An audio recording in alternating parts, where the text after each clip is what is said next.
Assalamualaikum warahmatullahi wabarakatuh. Oke teman-teman, di sini kita telah memasuki bab yang ke-12 yaitu VPN tunneling. Nah, di sini kita memasuki materi yang pertama yaitu konsep. Nah, jadi di sini VPN atau Virtual Private Network secara umum dapat digunakan ketika menginginkan cara aman untuk mengakses jaringan LAN melalui internet dengan menggunakan konsep tunnel. Nah, adapun contoh dari VPN tunneling ini sangat luas dan beragam. Kita bisa ambil contoh sederhananya ketika terdapat satu perusahaan di Jakarta yang ingin terhubung ke cabangnya yang berada di Semarang dengan bisa mengakses jaringan LAN yang dimilikinya secara aman. Nah, cara kerjanya itu dengan memanfaatkan tunneling, yaitu membuat terowongan atau interface virtual yang dapat berjalan pada internet. Nah, jadi di sini kita akan mengimplementasikan VPN tunneling, yaitu menghubungkan antar wilayah. Misalkan terdapat suatu perusahaan yang cangkupannya lumayan besar, di mana perusahaan tersebut memiliki kantor pusat dan kantor cabang. Nah, permasalahannya adalah letak kantor pusat dan kantor cabang berjarak lumayan jauh. Nah, antara jaringan lokal yang ada di kantor pusat dan kantor cabang itu ingin saling berkomunikasi. Karena jika menggunakan layanan infrastruktur seperti fiber optik, pastinya akan memerlukan biaya yang cukup mahal. Oleh karena itu, perusahaan tersebut bisa menggunakan fitur VPN tunneling ini. Jadi, kantor pusat dan kantor cabang tersebut dapat terkoneksi dengan interface virtual, yaitu tunnel. Syaratnya itu adalah antara kedua kantor tersebut harus menggunakan router mikrotik yang sama. Kemudian, kedua router mikrotik tersebut harus terkoneksi dengan internet. Di sini kita akan setting hostname dan IP-nya secara statik pada router 1. Kita akan setting hostname dan IP-nya secara statik pada kedua router ini. Nah, di sini kita akan setting terlebih dahulu di router pusat. Di sini kita bisa ketikkan sistem identity setname sama dengan, yaitu kita akan menamainya router pusat. Nah, di sini sudah terganti menjadi router pusat yang tadinya itu router ISP. Oke, selanjutnya kita akan mendisable IP yang kita dapatkan secara DHCP. Di sini kita bisa ketikkan IP DHCP strip client disable number 0.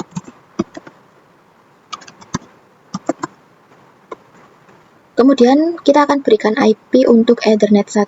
Ini IP address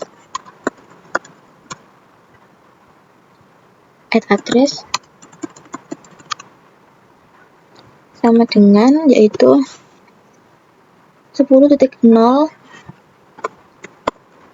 Di sini saya menggunakan IP 10.0.137.146.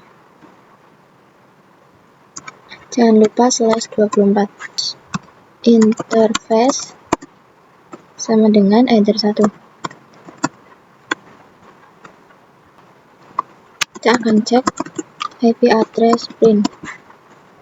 Nah, di sini IP-nya sudah ada ya teman-teman, yaitu 10.0.137.146/24. Interface-nya yaitu enter 1. Nah, jika sudah, kita akan menambahkan IP root-nya. Nah, di sini kita akan cek yaitu IP root pin. Nah, di sini sudah ada gateway-nya yaitu 10.0.137.1. Selanjutnya kita akan tambahkan DNS-nya. Di sini kita ketikkan IP DNS set server sama dengan 8.8.8.8. Nah, di sini kita sudah melakukan addressing statik pada router pusat. Selanjutnya kita lakukan yang sama pada router cabang.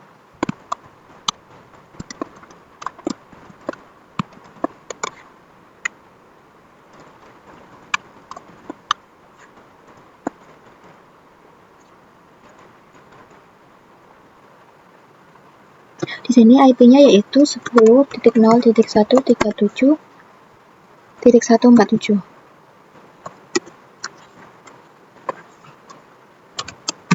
Interface-nya yaitu header 1. Sama ya teman-teman, di sini header 1, di sini IP address bin. Sudah kita tambahkan IP rootnya. Itu 10.0.137.1.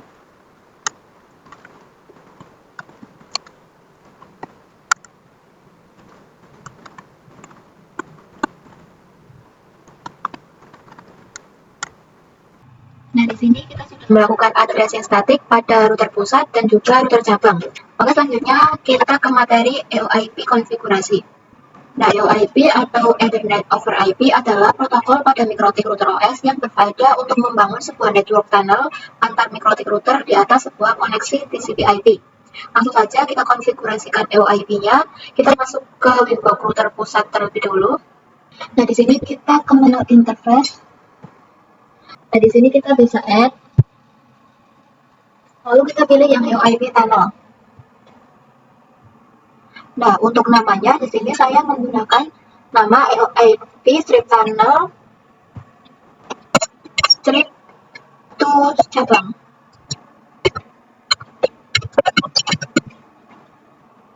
Nah, selanjutnya untuk remote address, di sini kita tuliskan IP statik dari mikrotik cabangnya, yaitu 10.0.137.147. Selanjutnya untuk tunnel ID, kalian bebas mau ditentukan berapapun, intinya ID pusat dan cabangnya itu harus sama. Misalnya di sini saya isi dengan 100. Oke, selanjutnya kita bisa apply lalu oke. Kemudian konfigurasikan EOIP-nya juga pada router cabang. Kita ke menu interface, lalu kita bisa add EOIP tunnel. Untuk namanya itu EOIP tunnel to pusat. Selanjutnya untuk remote address-nya, di sini kita menggunakan IP router pusat, yaitu 10.0.137.146. Untuk tunnel ID-nya kita samakan, yaitu 100. Di sini kita bisa apply, lalu oke. Nah, dapat kalian lihat di sini itu ada status EOIP-nya itu R atau sudah running ya teman-teman. Selanjutnya yaitu EOIP menghubungkan antar klien. Nah, untuk mengkoneksikan kedua perangkat kita bisa menggunakan fitur bridge. Tentu saja kita praktikkan pada router pusat. Jadi kita akan setting bridge-nya. Kemudian kita add. Untuk namanya itu saya menggunakan nama bridge for EOIP.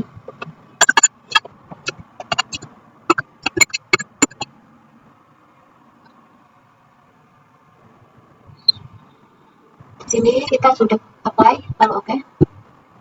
Untuk menu ports-nya kita add. Lalu untuk interface itu kita menggunakan header 2. Di sini kita apply, lalu oke. Terus di sini kita add lagi. Untuk interface-nya kita pilih EOIP tunnel to cabang. Selanjutnya di sini kita apply, lalu oke. Nah, kedua interface tersebut sudah masuk satu interface bridge. Selanjutnya kita lakukan yang sama pada router cabang.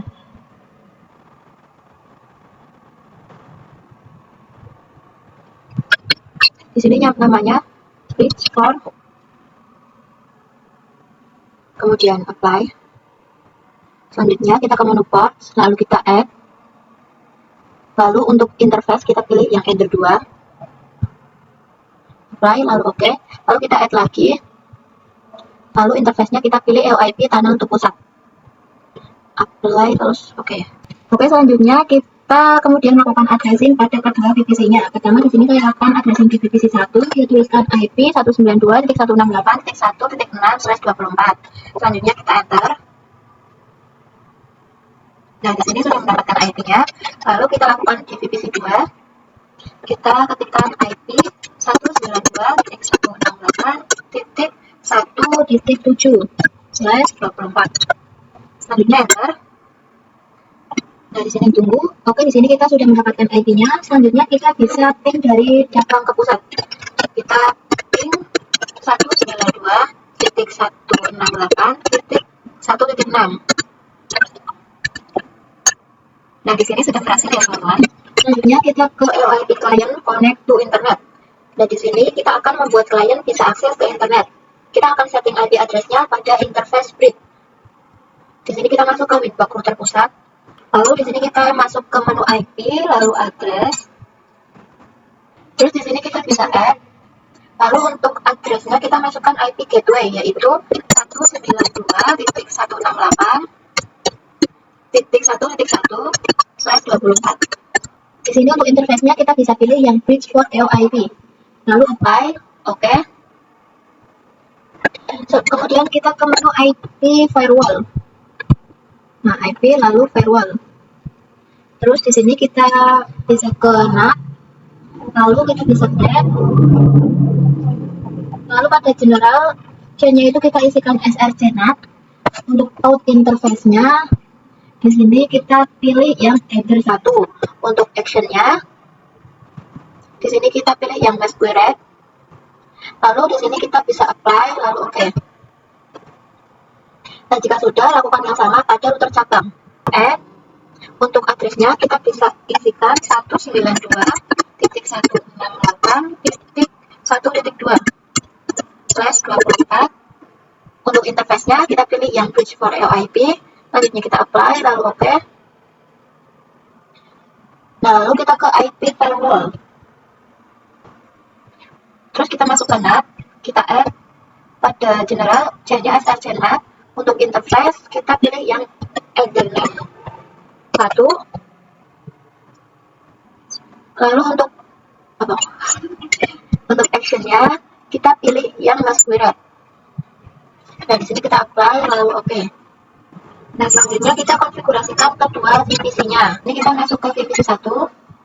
Lalu kita bisa ketikkan IP 192.1.1.6/24, kemudian 192.168.1.1/24. Lalu kita enter. Selanjutnya IP DNS 8.8.8.8. Kemudian kita bisa pin 88.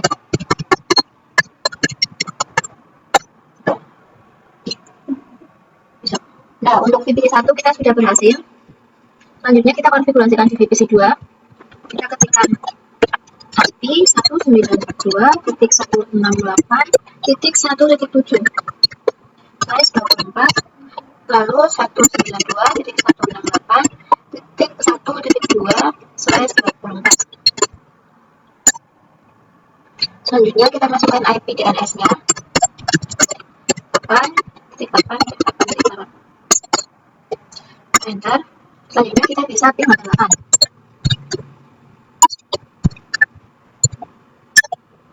Nah, di sini sudah berhasil PPP. Selanjutnya kita ke PPP atau point to point protocol. Nah, PPP itu merupakan salah satu tunnel yang menyediakan enkripsi melalui IP. PPP itu dapat digunakan untuk membuat koneksi aman antara jaringan lokal melalui internet. Nah, selanjutnya kita konfigurasikan langsung. Di sini kita akan melakukan konfigurasi di PPP. Nah, jadi untuk PPP ini bekerja layaknya klien dan server. Di sini yang akan menjadi servernya adalah router pusat dan yang akan menjadi kliennya adalah router cabang. Nah, kita akan melakukan addressing pada router pusat terlebih dahulu. Di sini kita buka Winbox router pusat. Selanjutnya kita ke menu IP lalu address. Nah, di sini untuk konfigurasi sebelumnya saya sudah hapus. Lalu di sini kita bisa add. Lalu masukkan IP address yang ada di header 2 yang akan menjadi gateway pada VPC 1, yaitu 192.1.1.1/24. Untuk interface-nya itu kita menggunakan yang header 2. Lalu kita bisa apply, lalu oke. Nah, selanjutnya setting DHCP server pada router pusat sehingga nanti VPC-nya akan mendapatkan IP secara otomatis. Kita ke menu IP DHCP server. Lalu kita pergi ke DHCP setup. Untuk header-nya, interface-nya kita pilih yang header 2. Sini next saja sampai selesai. Nah, di sini sudah sukses. Selanjutnya kita akan request IP di kedua VPC-nya. Kita ke add, lalu untuk address-nya kita masukkan 192.168.2.1/24. Interface-nya sama yaitu header 2. Kita di sini apply, lalu oke. Selanjutnya kita bisa konfigurasikan DHCP servernya. Kita ke menu IP, lalu DHCP server, terus DHCP setup, kita pilih yang header 2, selanjutnya next saja sampai selesai. Nah, oke. Selanjutnya di sini kita akan merequest IP dari dua VPC-nya. Terlebih dahulu, kita masukkan IP DHCP.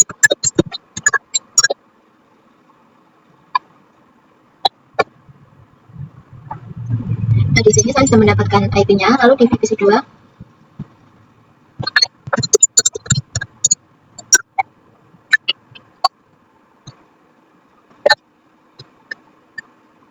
Nah, selanjutnya pada router pusat kita akan konfigurasi PPTP servernya.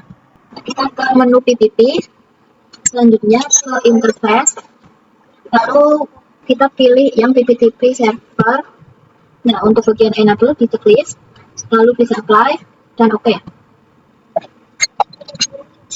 Nah, kemudian kita akan membuat ketika router klien terhubung ke server itu harus menggunakan username dan password. Maka dari itu kita bisa membuat username dan password itu di sisi server. Kita ke menu script, lalu kita bisa add. Untuk namanya itu di sini saya menggunakan PPTP script Vanita. Lalu untuk passwordnya saya menggunakan 123. Selanjutnya untuk service kita bisa pilih yang PPTP. Dan pada local address-nya kita bisa masukkan IP address 10.10 di 10.1. Nah, maka nanti pada interface terminal di router pusat akan mendapatkan IP tersebut secara otomatis. Kemudian pada remote address-nya di sini kita masukkan 10.10.10.2, yang mana IP tersebut akan menjadi IP tunnel milik router klien. Selanjutnya kita apply, lalu oke. Selanjutnya konfigurasi PPTP pada klien.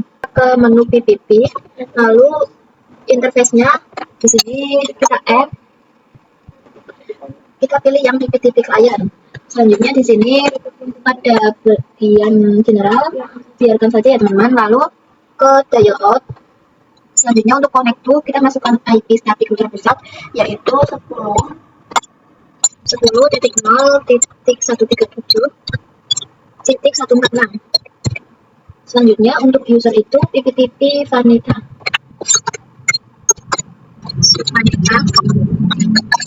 Oke, di sini kita untuk passwordnya 123. Di sini kemudian apply lalu oke. Nah, perhatikan di sini sudah terdapat tanda R yang mana itu artinya sudah running. Selanjutnya kita bisa ping ke router pusat.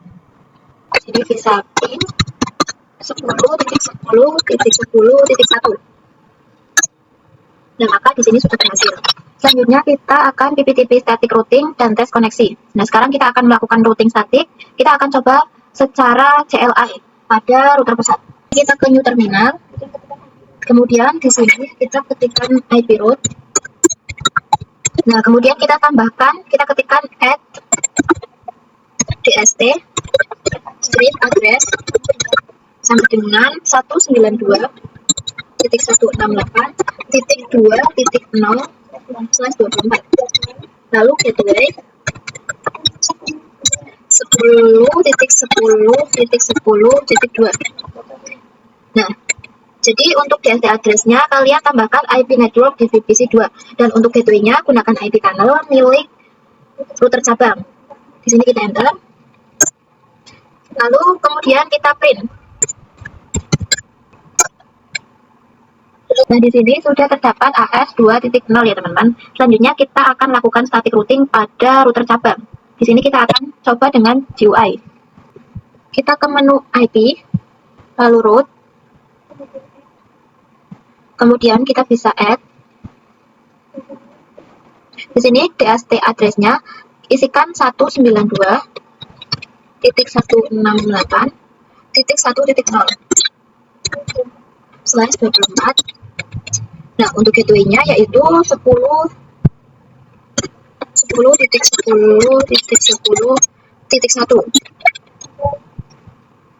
Apply.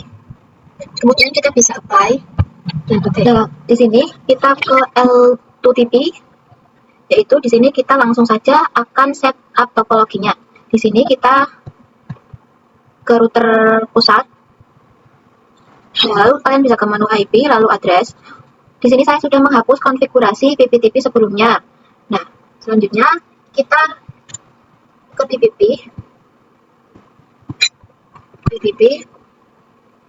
lalu ke interface. Nah, di sini juga dihapus ya teman-teman pada bagian secret. Ke routing table-nya. Jadi ke menu IP lalu root.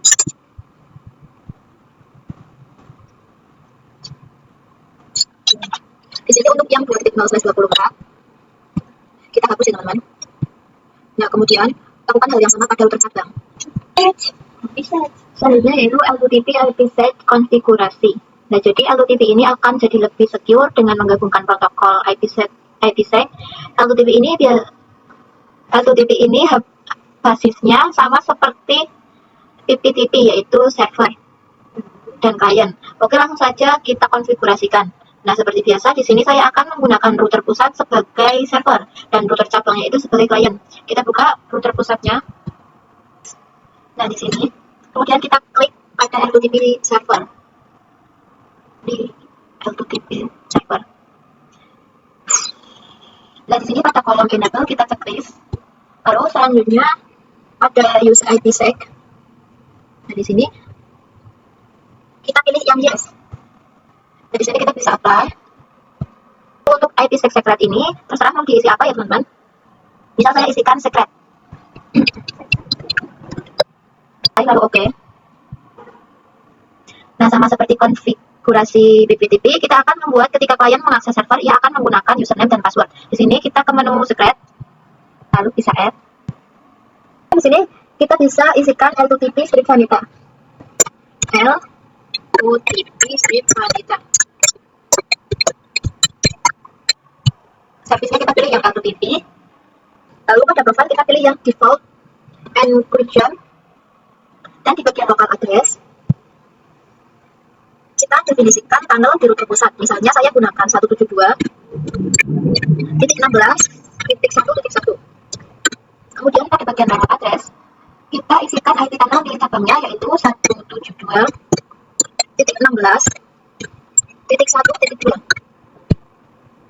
Maka nanti kedua interface tunnel akan otomatis terkonfigurasi dengan IP tadi teman-teman. Kemudian kita bisa klik apply dan oke.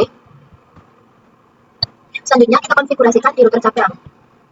Kita ke menu PPP, lalu di sini untuk menu interface kita klik add, lalu pilih yang L2TP client.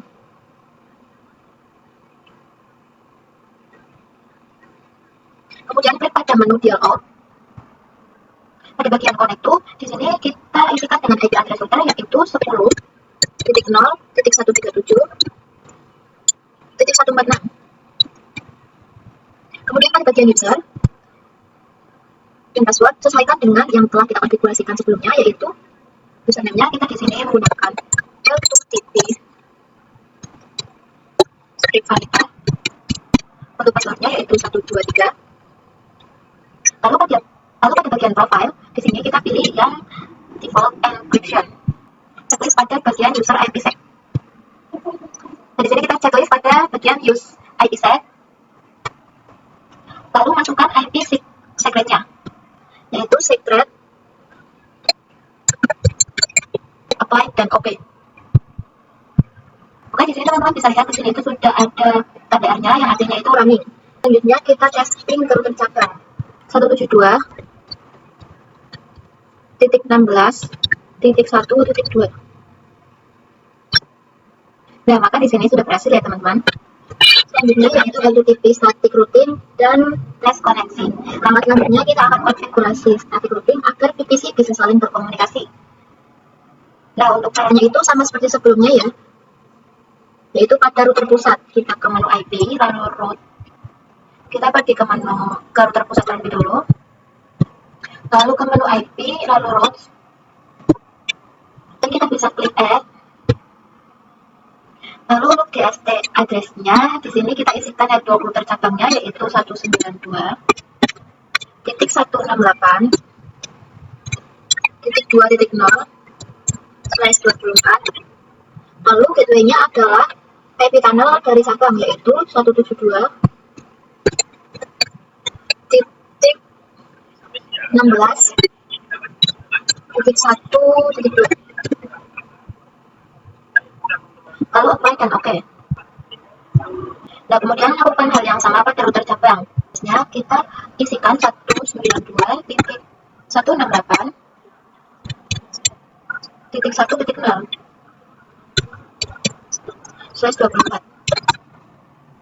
Lalu gateway-nya adalah IP terminal router pusatnya, yaitu 172.16.1.1. Lalu di sini kita apply dan oke. Jika sudah, kita lakukan pengujian pada kedua VPC-nya. Nah, di sini kita ping ada VPC dulu ya teman-teman. Kita ping IP VPC 1. Nah, di sini kita sudah berhasil. Oke, selanjutnya di sini kita ke materi PPPoE setting topology. Nah, jadi di sini kita akan menggunakan topologi baru, dan untuk time-nya di sini saya sudah ubah menjadi router ISP, dan router customer-nya di sini saya gunakan nama saya sebagai customer, yaitu Vanita. Nah, kita hapus konfigurasi yang telah kita lakukan sebelumnya pada router pusat. Nah, di situ saya sudah hapus ya teman-teman. Kemudian pada router ISP kita klik interface. Oh, di sini kita ke router ISP. Lalu di sini kita ke interface. Kita lihat juga pada bridge. Di sini juga sama, kosong, tidak ada konfigurasinya. Kemudian kita lihat pada PPP. Di sini sudah nggak ada ya teman-teman. Kemudian kita ke menu PPP, lalu PPTP server. Lalu di sini pada enable itu kita bisa checklist. Di sini kita apply. Lalu L2TP server. Pada enable kita checklist, hapus. Kemudian pada menu IP, lalu address. Untuk IP yang mengarah ke edit 2 kita hapus. Dan di sini sudah tidak ada ya teman-teman. Dan hanya tersisa IP 10.137.146. Kemudian yang hal yang sama pada router Vanita. Selanjutnya untuk PPPoE konfigurasi, di sini sudah ada dua VPC yang terkonek dengan router customer, dan nanti untuk router ISP akan kita konfigurasikan sebagai PPPoE server, di mana ia bertindak sebagai ISP, dan untuk router Vanita ini akan dikonfigurasikan PPPoE-nya klien yang bertindak sebagai customer. Oke, langsung saja kita konfigurasikan PPPoE-nya server pada router ISP. Pilih PPPoE server. Kita di sini namanya service PPPoE Vanita. Lalu di sini enter 2, lalu klik apply dan oke. Seperti biasa kita akan membuat customer dapat terkoneksi dengan server menggunakan username dan passwordnya. Kita ke menu secret, lalu add. Nah, untuk namanya di sini gunakan PPPoE Vanita. Untuk passwordnya di sini 123. Dan di bagian service pilih yang PPOE. Kemudian pada bagian local address dan remote address-nya seperti yang sudah saya jelaskan sebelumnya, di sini misal saya isikan 192.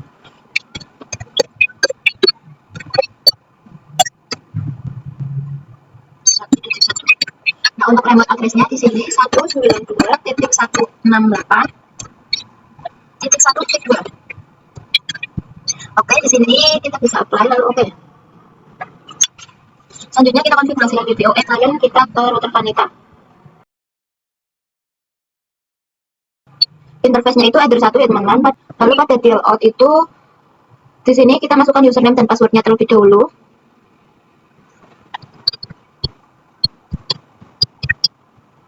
Passwordnya 123. Kemudian checklist pada kolom.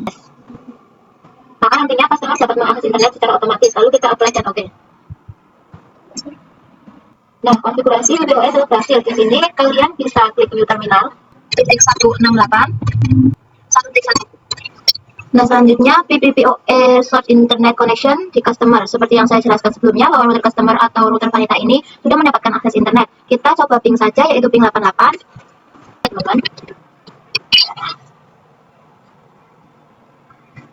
Nah, namun untuk VPC-nya ini belum mendapatkan akses internet. Maka dari itu kita akan coba share internet dari router customer ke jaringan lokal. Lalu di sini untuk namanya misalnya saya berikan bridge for PPP.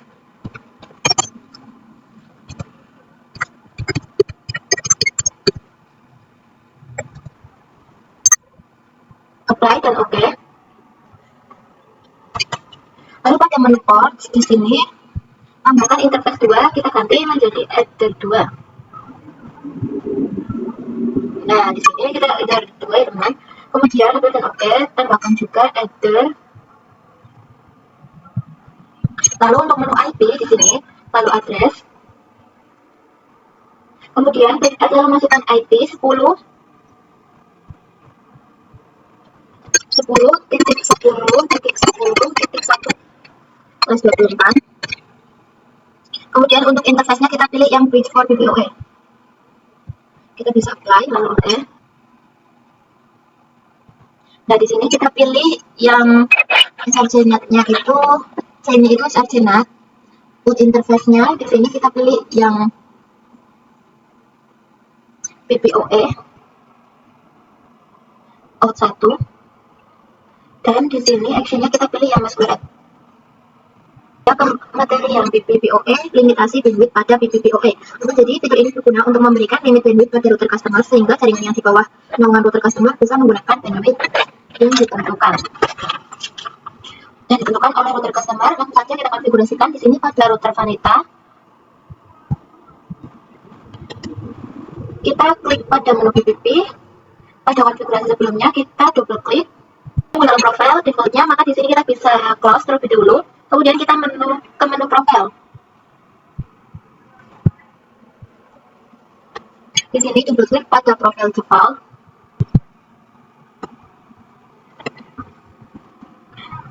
Kemudian kita ke menu limit. Pada limit kita bisa ketikkan 2M/2M. Nah, selanjutnya kita bisa apply lalu oke.